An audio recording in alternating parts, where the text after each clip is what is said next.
Bilang pagdiriwang sa National Peace Consciousness Month sa bansa, magsasagawa ng wreath-laying ceremony sa libingan ng mga bayani ngayong araw. Si Benji Durango sa detalye live. Benji?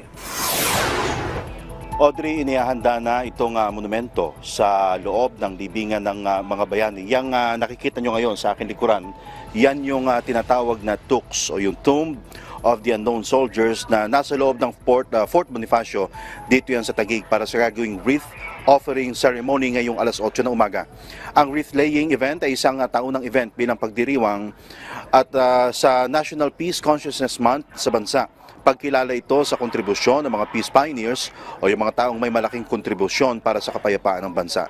Kabilang sa kanila yung mga namayapang dating Pangulong Ferdinand Marcos Sr., dating Pangulong Fidel Ramos at dating COMELEC Commissioner Heidi Yorak. Kasabay ng wreath offering na ito dito sa libingan ng mga bayani, may katulad ding event na gagawin naman sa Manila Memorial Park at Bangged Abra Public Cemetery.